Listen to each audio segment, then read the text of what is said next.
Hello दोस्तों, अद्भुत कहानी सागर में आपका स्वागत है। आज की हमारी कहानी है बहाने। मम्मी, मुझे तो लग रहा है जल्दी आपका बेटा आपकी बहू ले जाएगी, नेहा मुंह बनाते हुए बोली। तू भी सुना मुझे? पता नहीं मेरी किस्मत में ही सब दुख क्यों लिखे हैं। पहले पति ऐसा मिला जो माँ का लाडला, बस मैं ही गलत होती। फिर 3 बेटियां हुई तो सब रिश्तेदारों के ताने सुने। फिर एक बेटा हुआ तो खुशी की आस जगी। जीवन भर सुख दुख झेलकर बेटियों की शादी की। बेटा पढ़ के काबिल हो गया तो लगा अब मेरा भी समय आ गया है, पर बेटे ने मेरे सब अरमानों पर पानी फेर दिया। अपनी पसंद की लड़की से शादी कर, मैं तो जीवन भर दुखी ही रहूंगी। शीला जी दुखी स्वर में बोली। भाभी, क्या कह रही हो? कहना पड़ेगा, बहुत ही सुंदर बहू है, साथ ही नौकरी वाली भी। भाग ही खुल गए। बड़ी ननद बोली। भाभी तो हमेशा ही किस्मत वाली रही हैं, पहले हमारे सीधे साधे भाई को पाकर, फिर आज बहू को। छोटी ननद बोली। अरे दीदी, सब बड़ों का आशीर्वाद है, आप खाना लीजिए। शीला जी अपनी भावनाओं पर नियंत्रण रखती हुई बोली। शीला जी और नीरज जी के बेटे आयुष की शादी आभा से हो रही है, लेकिन इससे शीला जी दुखी हैं, क्योंकि वह अपने बेटे की शादी अपनी पसंद की लड़की से करवाना चाहती थी। शादी के बाद सब मेहमान अगले दिन निकल गए। आयुष भी पगफेरे की रस्म के लिए आभा को ले अपने ससुराल गया था। मम्मी जी, अपनी बहू को शुरू से ही कंट्रोल में रखना, वरना बेटा हाथ से जाएगा। बड़ी बेटी रोशनी बोली। सही कहा दीदी। माँ, भाभी पढ़ी लिखी ही नहीं, नौकरी भी करती हैं, तुम्हारी क्यों सुनेगी? पर बेटा काबू में होगा तो बहू भी रहेगी। सबसे छोटी नेहा बोली। सही है मम्मी, किसी भी जगह जाने पर बहाना बनाओ तो भाभी जाने की जिद करेगी, तो भाई अपने आप ही उसकी क्लास लेगा और वो अपने आप ही समझ जाएगी कि यहाँ उसकी दाल नहीं गलेगी।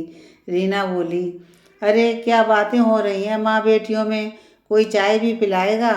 नीरज जी बोले। जी, अब बेटियां कल अपने घर चली जाएंगी तो माँ से बात कर रही हैं। शीला जी बोलकर रसोई में जाती हैं। बेटियां भी अगले दिन अपनी ससुराल निकल जाती हैं। अब तक तो आयुष को आ जाना चाहिए था, दोपहर हो गई। फ़ोन लगाया पर उठा नहीं रहा है। शीला जी चिंतित स्वर में बोली। अब तुम्हारा बेटा बड़ा हो गया है, भाग्यवान, उसकी पत्नी है अब। तुम सिर्फ अब मेरी चिंता किया करो। नीरज जी मजाकिया अंदाज में बोले। आपको तो हर समय मस्करी सोचती है, अभी से ससुराल वालों की सुनने लग गया ना, आगे क्या होगा? शीला जी बोली। तुम कहाँ की बात कहाँ ले जाती हो, आ जाएंगे बच्चे। नीरज जी बोले। तुम्हारा सही है, अपने समय तो समझे नहीं, अब सब बिना कहे समझ जाते हैं। शीला जी बोलकर कमरे में चली गईं।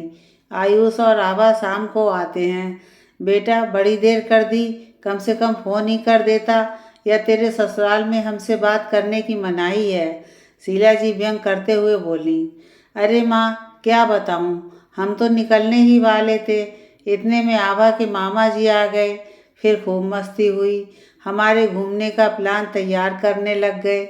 इस सब में समय का पता ही नहीं चला। आयुष बोला। कब और कहाँ जा रहे हो घूमने? शीला जी ने उत्सुकता से पूछा।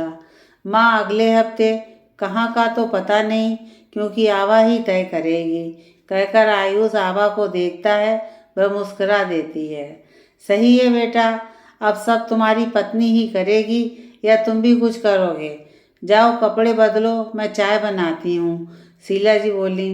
रात को नीरज जी हाल में टीवी देख रहे थे।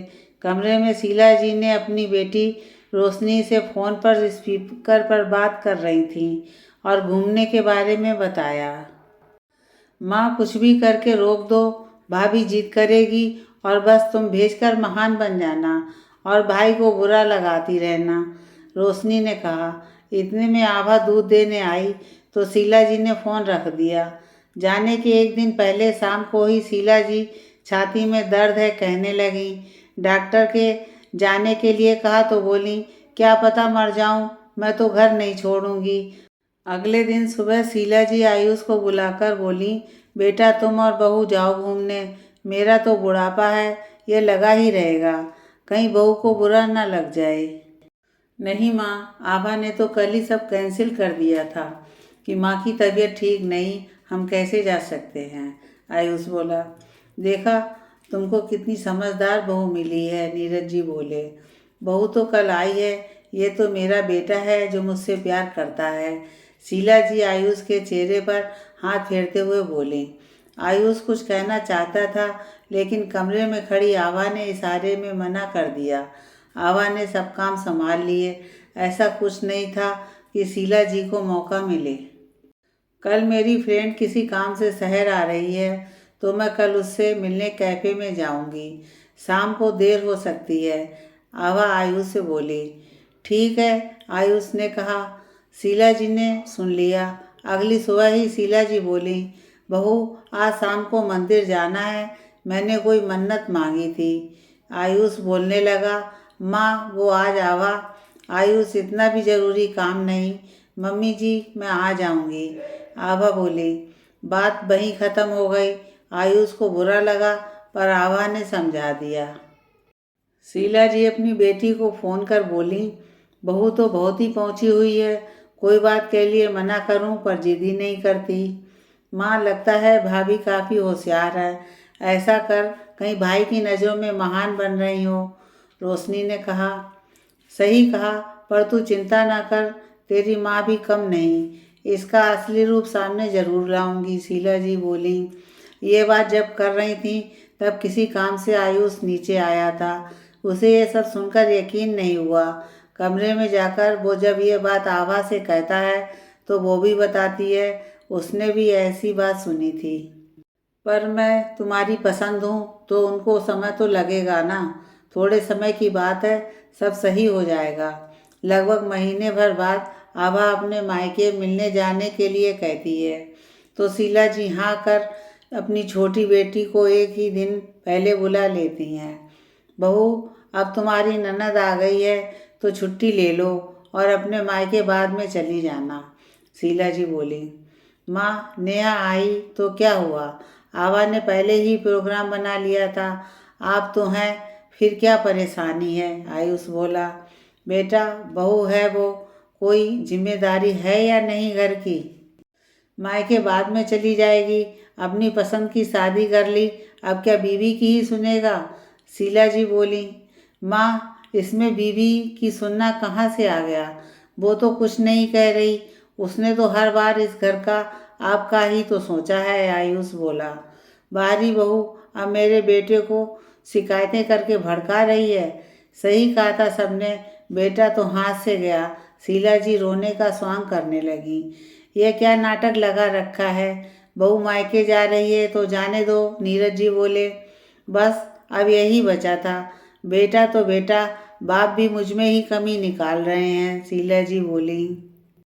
मम्मी जी आप उन शिकायतों की बात कर रही हैं जो मैंने कभी की ही नहीं, मैंने तो तभी सुन लिया था जब आप और रोशनी दी मेरे घूमने के प्रोग्राम को खराब करने की बात कर रहे थे, पर मुझे लगा नहीं जाने पर आपका मुझ पर विश्वास बढ़ेगा, पर नहीं, उस दिन भी मंदिर ले जाने की चाल आयुष को पता हो गई, पर मैंने मना किया, पर आज आपकी ना सही आपके बेटे की पसंद हूँ, आपको अपनाने में डर क्यों है। जब मैंने घर को मन से अपनाया है तो लोगों की बातों में आने से पहले एक बार तो आपने मुझे देखा या परखा होता, पर आप आभा कहते हुए चुप हो गई। माँ डर तो आभा को था, इसलिए यह हर संभव प्रयास कर रही थी, पर आपको तो कुछ दिख ही नहीं रहा है। अगर आपको आभा पसंद नहीं तो मैं आज ही कहीं और रहने के लिए, आयुष बोला। बेटा मुझे गलती हो गई जो बहू के साथ ये सब किया, डर था कि कहीं अपना बेटा ना खो दूँ, बस इसलिए। बहू मुझे माफ़ कर दे, अब ये नहीं होगा, माँ हूँ, स्वार्थी हो गई थी, पर अब सब आंखों के सामने है, शीला जी बोली। मम्मी जी नए घर में जगह बनाना वैसे ही मुश्किल है, और अगर आप अपनी सास की पसंद की नहीं तो और भी ज़्यादा। मैं इस घर का हिस्सा ही बनने आई हूँ, इसे बांटने नहीं, आभा बोली। देखा कितनी समझदार है मेरी बहू, नीरज जी बोले। नहीं जी हमारी बहू बोलिए, शीला जी कहकर आभा को गले लगाती हैं। दोस्तों लोगों की बातों में आकर हम उनकी बातों को सच मान लेते हैं। चाहे माता पिता बेटे के लिए पसंद करें या बेटा खुद पसंद करे, बहू के रूप में जो आई है उसका मान सम्मान होना जरूरी है। किसी और के अनुभव से वो अच्छी या बुरी नहीं हो सकती।